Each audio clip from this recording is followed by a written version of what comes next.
빌립보 사역을 마친 바울 일행은 암비볼리와 아볼로니아를 거쳐서 데살로니가에 이르게 됐습니다.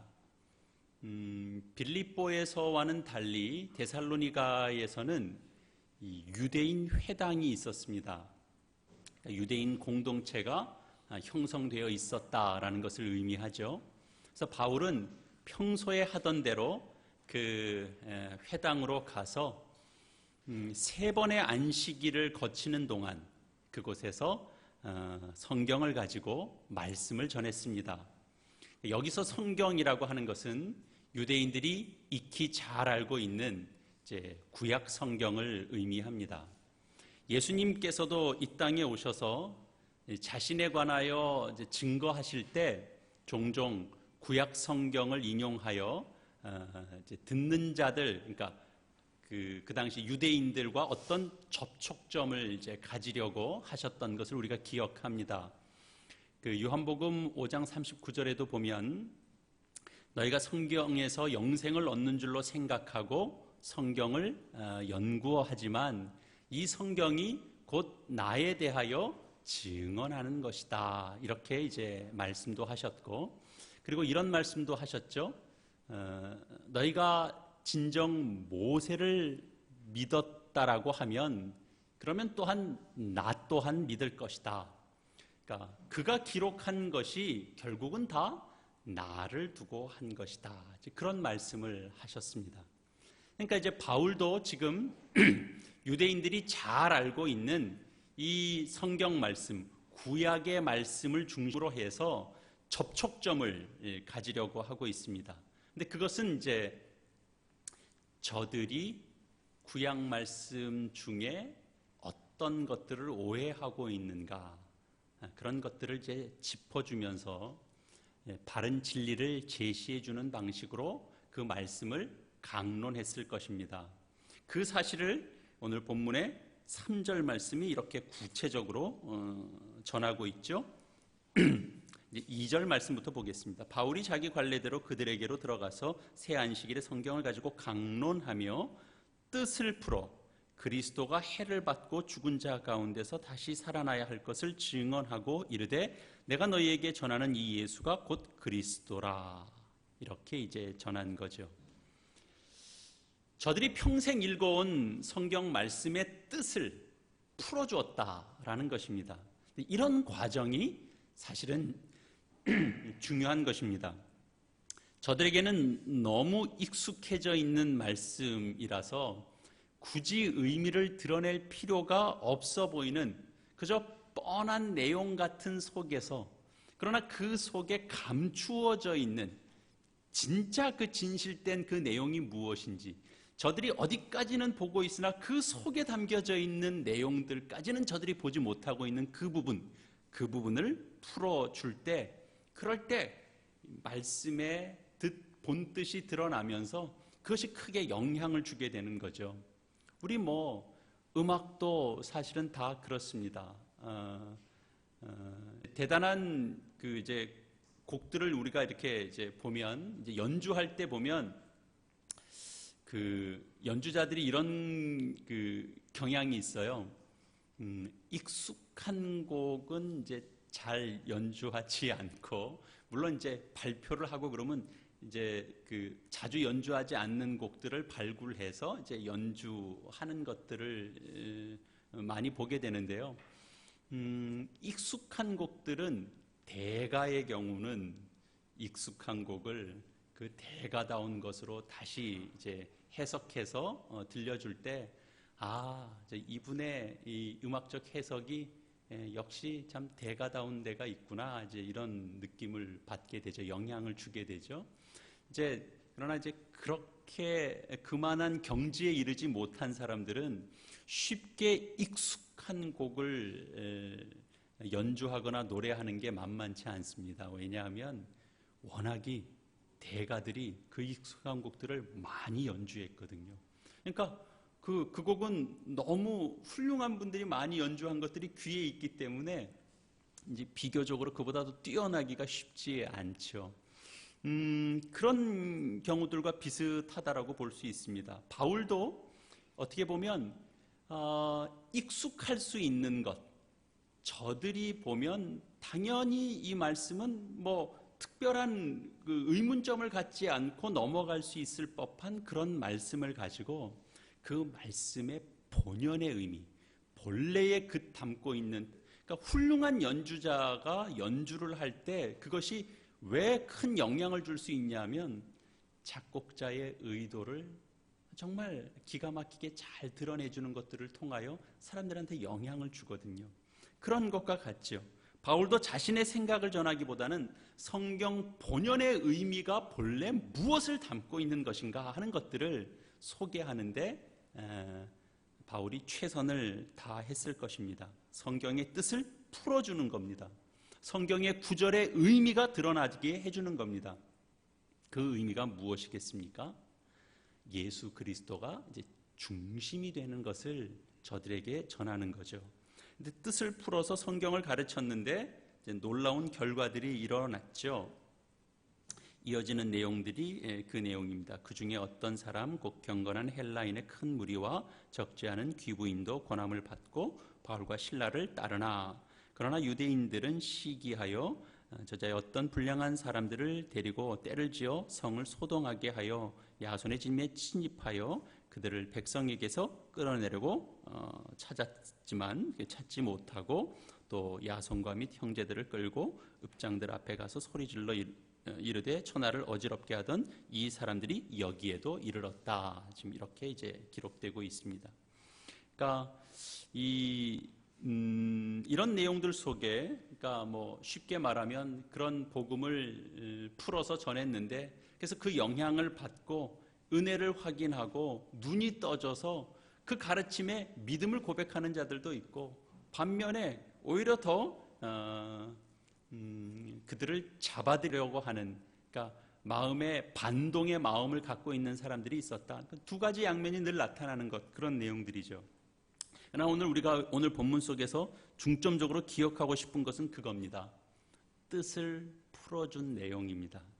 그 내용을 전하는 바울은 그 내용의 중요함을 알고 그 내용이 갖고 있는 그 이해 속에서 이제 바울이 그 내용을 전하고 있는데 그것을 또 성경이 그대로 담고 있습니다.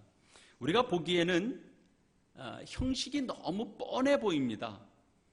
뻔해 보이지만 이제 바울이 했던 방식대로 저도 이제 따라가는 거죠. 뜻을 풀어가는 방식. 3절 말씀은 우리에게 너무 익숙해 보입니다. 그러나 전체를 보면 이제 이런 것 때문에 그렇죠. 바울이 회당에 가서 강론했다. 평소대로. 너무 익숙하죠. 늘 전도하던 과정에서 회당에 가서 전했죠. 복음을 전했죠. 바울이 뭐 그러면 회당 가서 딴 얘기 했겠습니까? 세상 얘기 했겠습니까? 무슨 철학을 서로 우리 논하자고 그랬겠습니까? 늘 하던 대로 복음을 전했을 것입니다. 그 복음 속에선 당연히 예수 그리스도가 소개됐을 것입니다. 더더욱 그렇지 않았겠습니까? 여기 보면 그러니까 또 우리가 지금 막 본 것처럼 복음을 받아들여서 믿는 자도 생겼고 반대한 무리도 생겼다. 이런 내용들은 대단히 익숙해 보입니다. 그렇죠? 복음 앞에서 늘 양분되는 사람들이 있는 것 또한 익숙해 보입니다. 그런데 우리가 한번 조금 더 따져서 한번 생각을 해보면 바울이 성경의 뜻을 풀어서 가장 중요하게 그 교정하려고 했었던 그것은 뭐냐 하면 그리스도가 고난을 받아야 한다라는 것, 그것이었습니다. 그렇다면 유대인들은 저들이 기대하는 그리스도는 어떤 모습이었는가라고 생각해 보면 저들에게 약속한 그리스도, 메시아는 해를 당할 필요가 없는 그런 것으로 저들은 생각하고 있었다라는 게 그 이미 전제되고 있죠. 유대인들은 자신들에게 주어진 그 말씀 성경을 통해서 메시아를 기대하고 있습니다. 오실 메시아는 이제 정치적으로, 경제적으로 억압받고 있고 고통받고 있는 자신들의 그래 삶의 그런 현장에 찾아오셔서 등장하셔서 힘을 가지고, 그 힘이라고 하는 것은 정말 군사적인 힘을 이끌고 자신들이 지금 억압받고 눌려있고 고통 가운데 있지만 그런 삶의 정황들을 그런 고통에서 해방시켜 주실 분으로 그들은 기대하고 있습니다. 다윗 왕가가 누렸던 그 영광을 기대하고 있습니다. 왜요? 그 약속은 주어진 것이거든요. 앞으로 그 다윗 왕가를 통하여 허락하는 그 영광은 그때만 끊어지는 것이 아니라 그 이후로도 하나님의 약속은 변함없이 이루어질 것이다라고 하는 것을 저들이 기대하고 있기 때문에 그렇습니다. 다윗 가문을 통하여 오실 메시아가 너희에게 약속되어 있다라고 하는 것을 알기 때문에 그 오실 메시아를 기대하고 있습니다. 그래서 현실적으로 보면 저들에게는 메시아가 오시면, 그리스도가 오시면 이 헤롯 왕가를 통하여 받고 있는 이 억압, 로마 통치 속에서 받고 있는 이 압제 속에서 구원시켜 주시고 해방시켜 주시는 그런 정치적인 힘을 가지고 있는 자가 바로 그리스도가 될 것이다, 메시아일 것이다, 이렇게 기대하고 있는 거죠.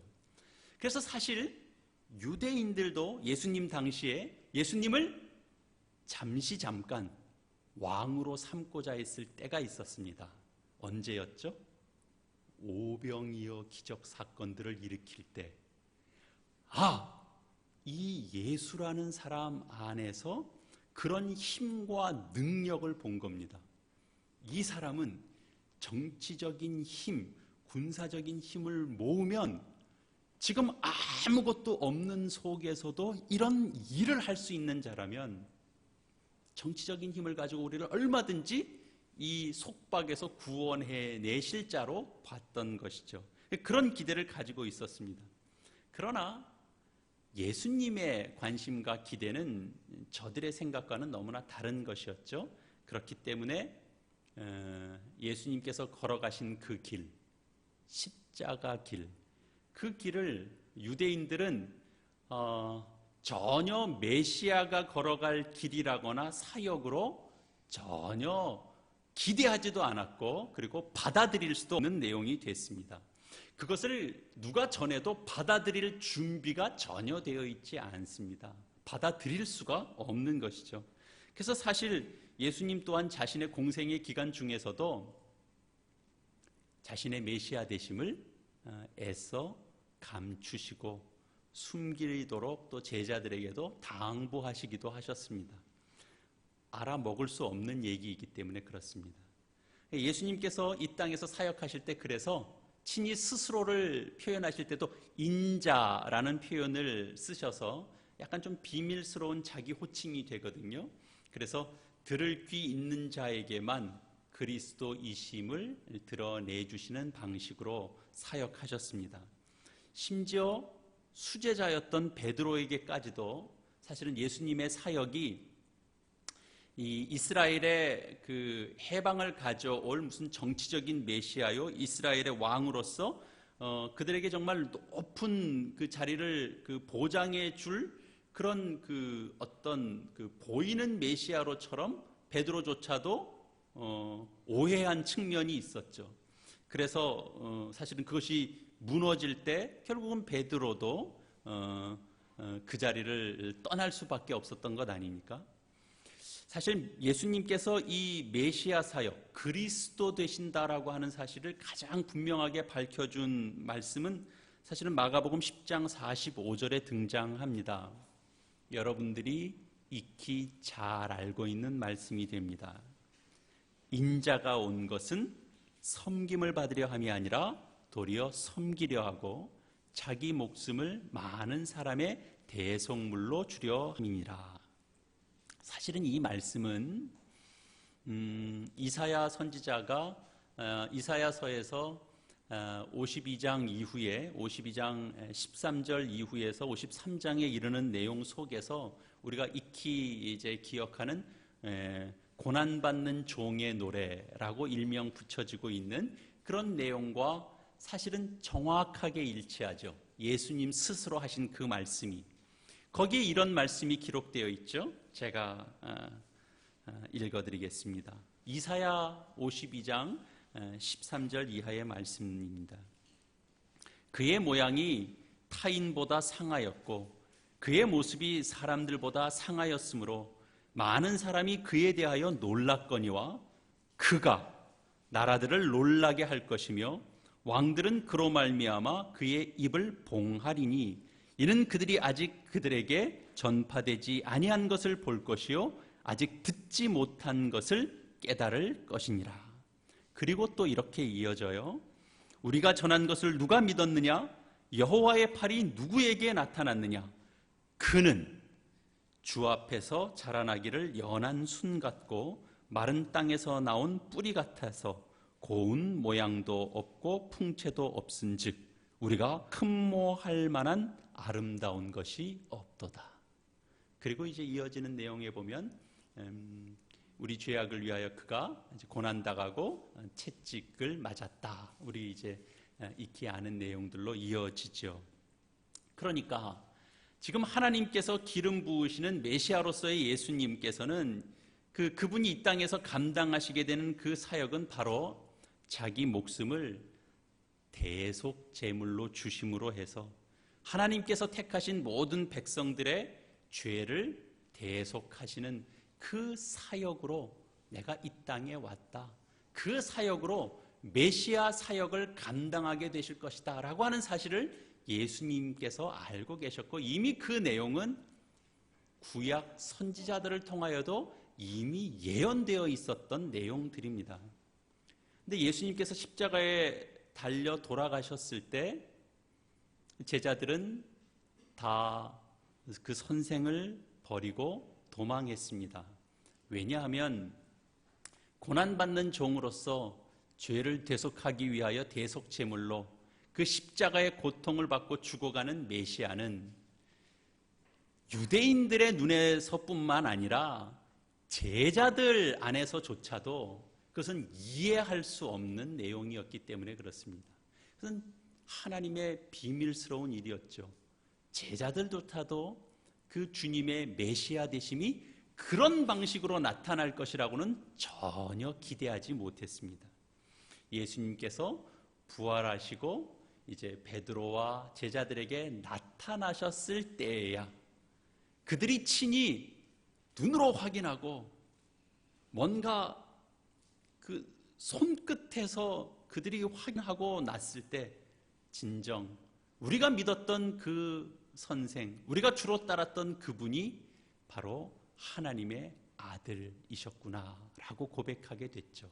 그리고 이제 이후에 그들이 모여서 함께 기도할 때 성령 강림으로 인하여 저들이 성령께서 부어주시는 그 능력을 힘입게 되므로 이제는 당당히 나가서 예수가 그리스도 되심을 그들이 당당하게 전하는 자리까지 나가게 됐습니다. 바울은 바로 지금 그 메시아, 그러니까 그리스도라는 말은 메시아라는 말이 이제 헬라어 말로 이렇게 헬라어 말로 칭하게 될 때 그리스도라고 이제 이야기하게 됩니다. 같은 말이 됩니다. 예수가 그리스도다. 그 말을 성경을 풀어서 이야기하는 강론 속에 이제 중요한 핵심으로 이야기하는 거죠. 그래서 우리가 예수 그리스도 그럴 때 그 예수 그리스도라는 말이 무슨 뜻인가? 예전에 누가 다른 사람한테는 늘 예수 그리스도 그래서 확 물어보기에는 조금 여러 가지 신경 쓰이는 게 많아서 살짝 누구에게 물어봤다는 거 아니에요. 예수 그리스도가 근데 무슨 뜻이냐? 그랬더니 그분이 굉장히 담대하게 말씀하셨대요. 예수가 이름이고 그리스도가 성이다. 그렇게 얘기하셨대요. 그런 줄 알고 그분이 한동안 예수 그리스도는 그게 이제 그 말이구나 이렇게 알고 지내오셨다 그래요.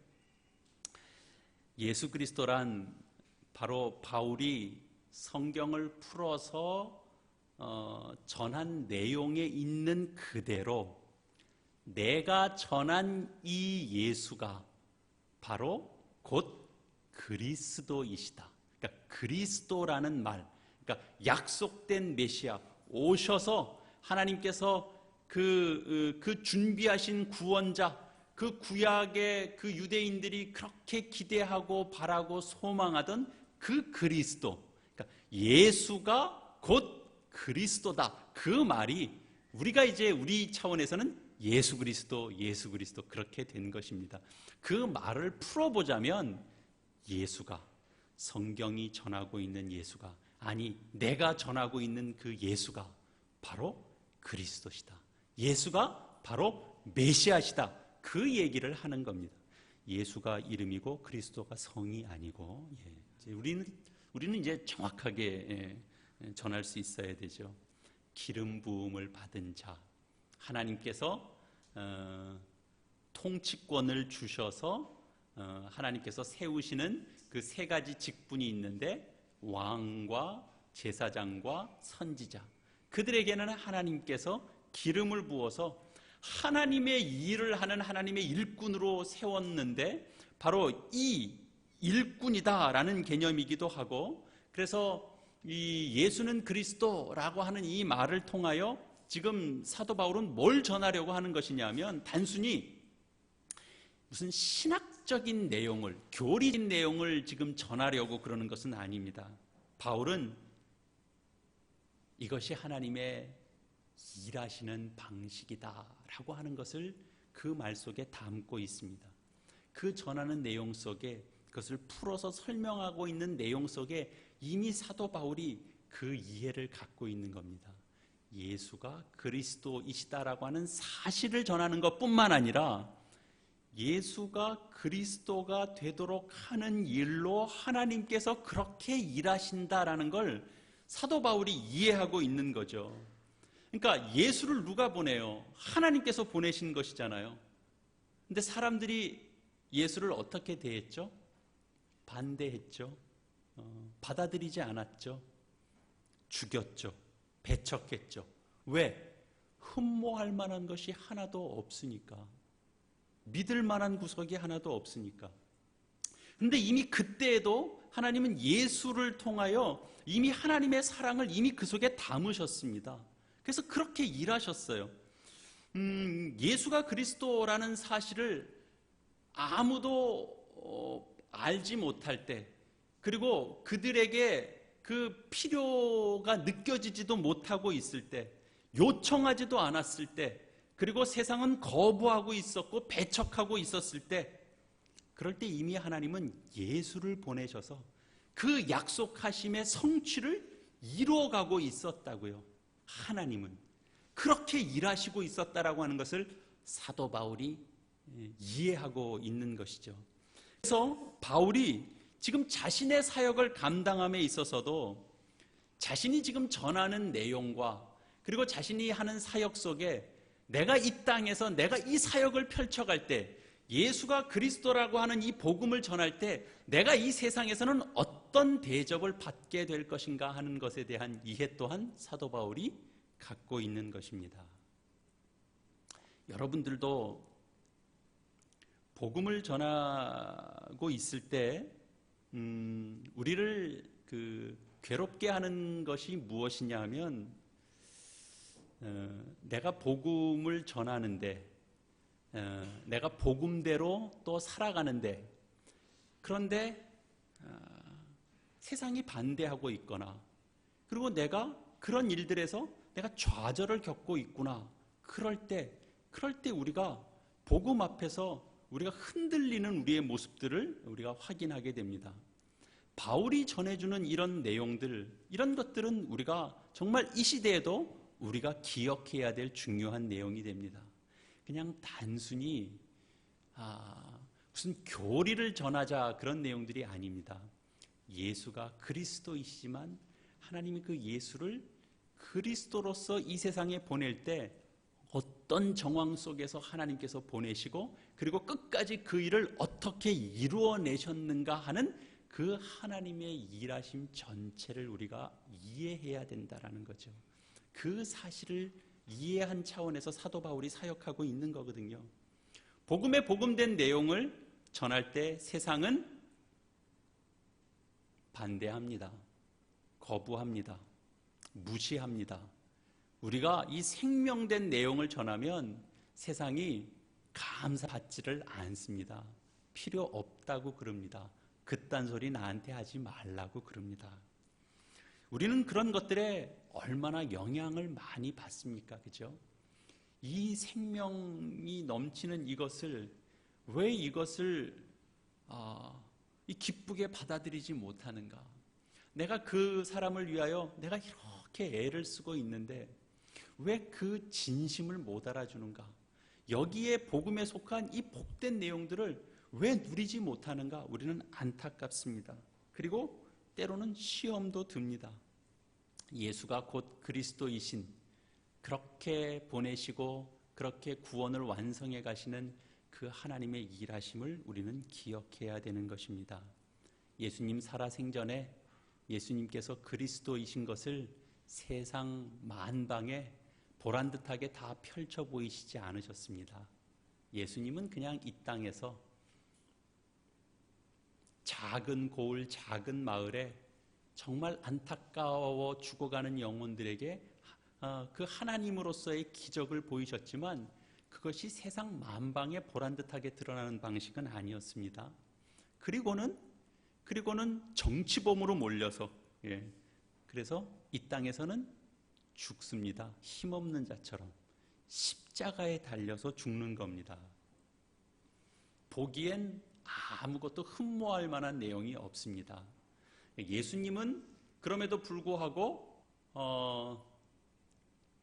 그가 가고 있는 이 길에 대하여 떳떳하고 하나도 흔들림 없고 그랬을까요? 예수님께서 십자가에 달려서 그 마지막 순간에 그가 하늘을 향하여 외쳤던 말씀 속에는 이런 말씀도 있었다라는 것 우리가 기억해야 됩니다. 엘리 엘리 라마 사박다니. 예수님께서 하신 말씀입니다. 그 말이 무슨 뜻이죠?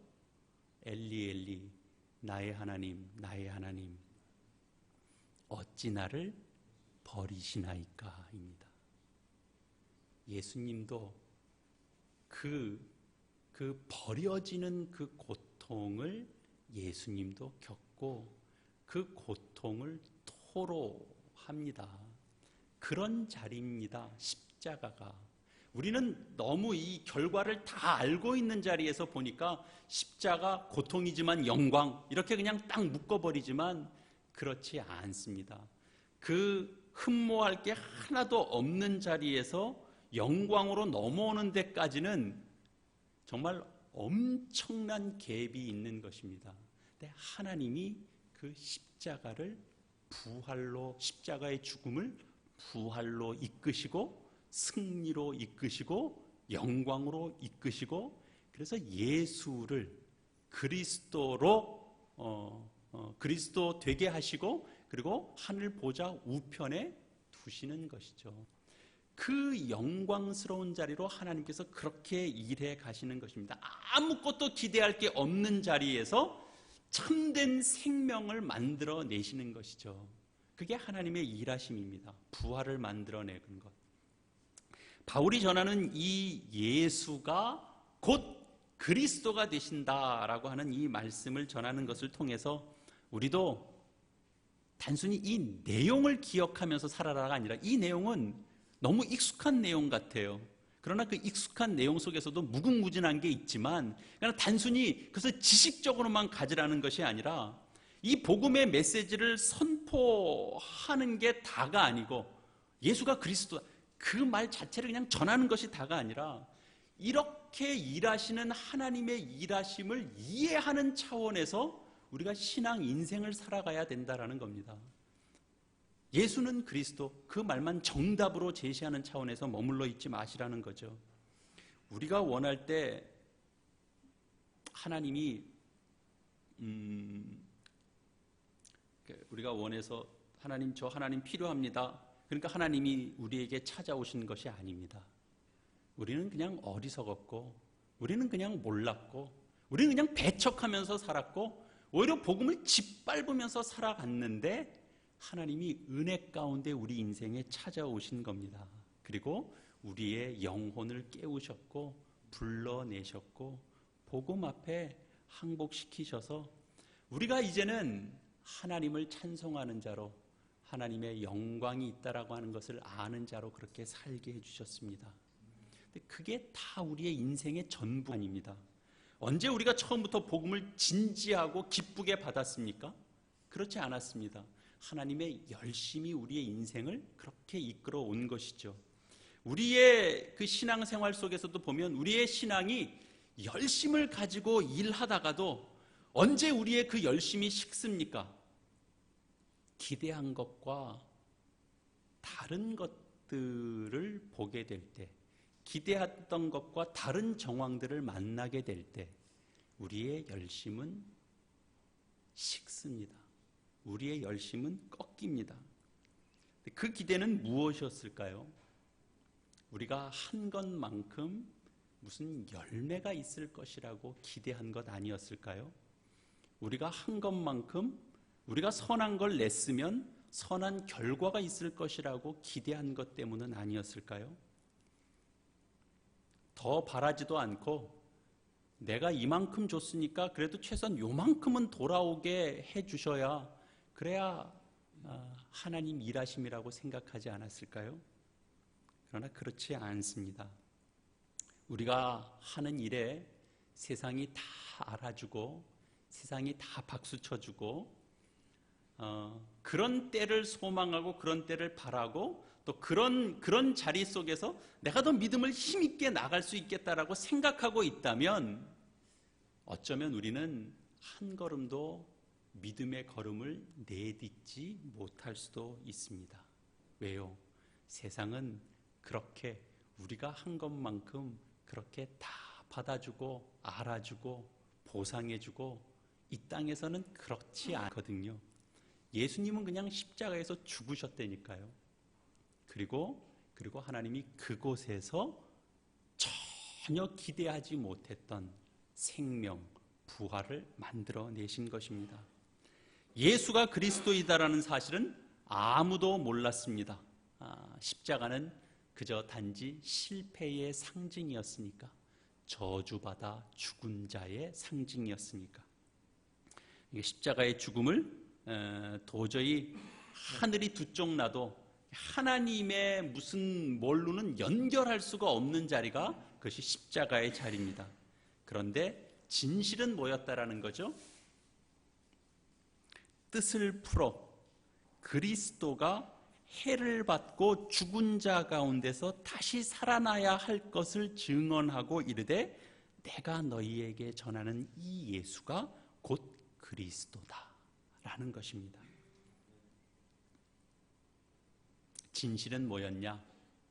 하나님께서 약속하신 그 메시아는 이 땅에 오셔서 우리의 죄를 대신하고 그는 죽는 방식으로 하나님께서 죄의 문제를 해결하시고 그리고 부활로 이끄셔서 그래서 이제 하나님께서 예정하시고 선택한 백성들을 그런 십자가를 통과하는 것과 같은 그런 경험들을 통하여 우리를 승리로 구원의 영광으로 이끌어 가시겠다라는 것이 하나님의 뜻과 계획이셨던 것이죠. 그러니까 여러분, 우리는 그냥 말만 전하는 자의 인생이 아니라 하나님은 이렇게 일하신다라는 하나님의 일하심을 우리는 함께 붙들고 있는 자로 예수 그리스도를 전할 수 있어야 할 것입니다.